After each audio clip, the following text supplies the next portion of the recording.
Get ready for the dictation. Start.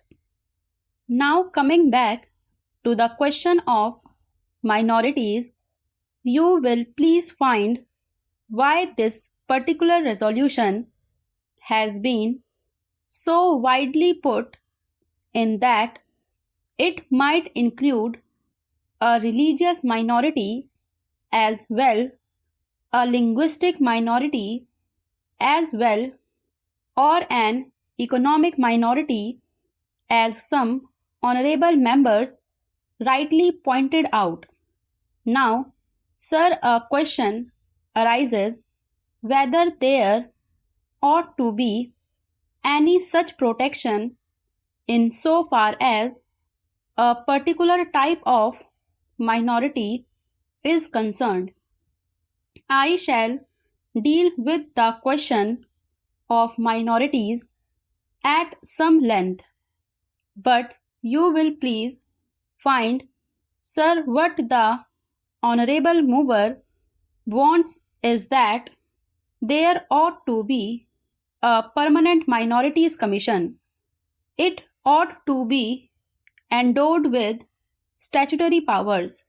Therefore, sir, an attempt is being made for the first time by my honorable friend for driving a wedge between a community and a community. So far as the Constitution is concerned, as my honorable friend rightly pointed out, whenever the question of minorities arises, we have to be extremely careful.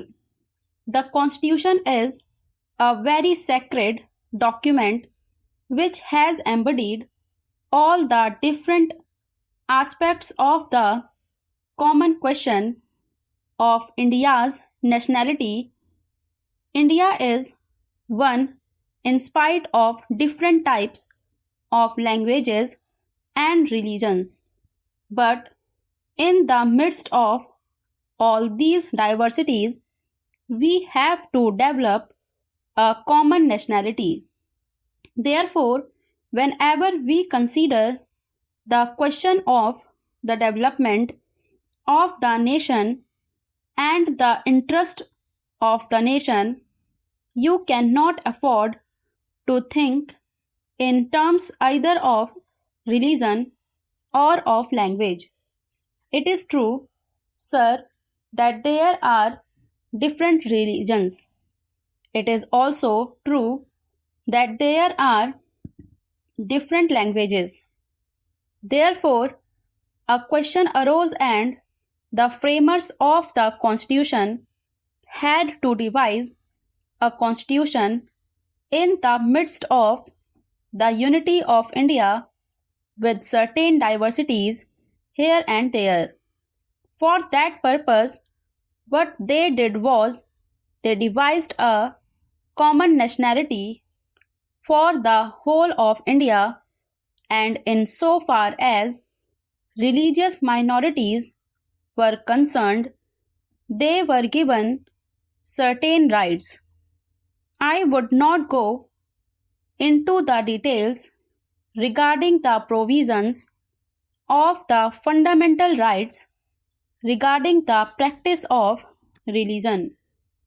Certain rights have been given to the religious minorities, and beyond that, it would not be proper to bring in the religious minorities for political rights. For that, we have to be extremely careful. I would also point out that while we have to develop a common nationality, the members of the Indian nation have to understand that we are one nation.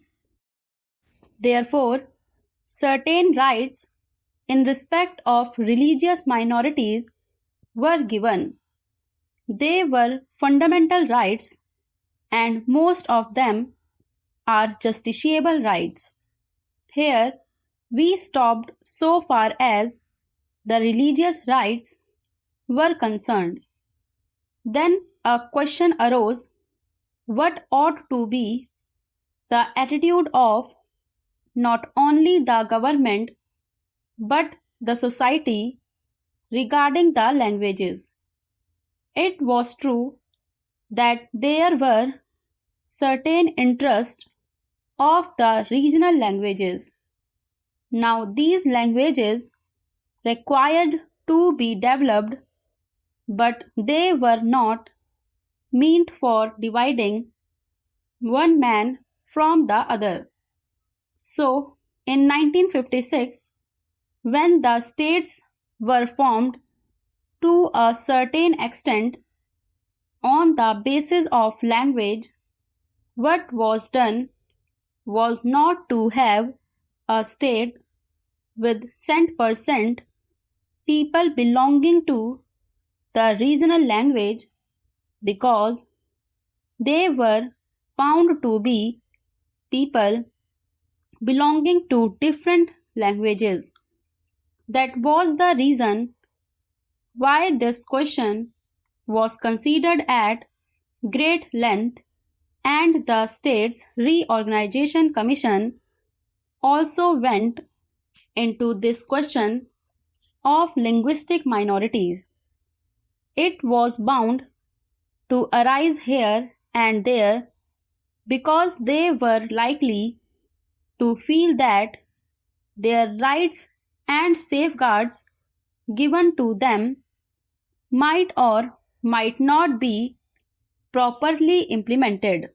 So, this question was considered first by the States Reorganization Commission, and they dealt with the question whether we should have a permanent minorities commission. They went into it very carefully and shrewdly. They found out that it would not be proper to set up a permanent minorities commission, because the result, if not the actual effect, would be that a permanent wedge would be driven between one community and another community.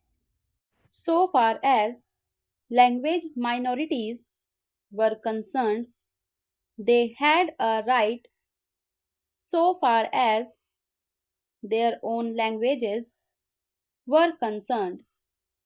They had also an obligation to understand the language of the majority in the particular state.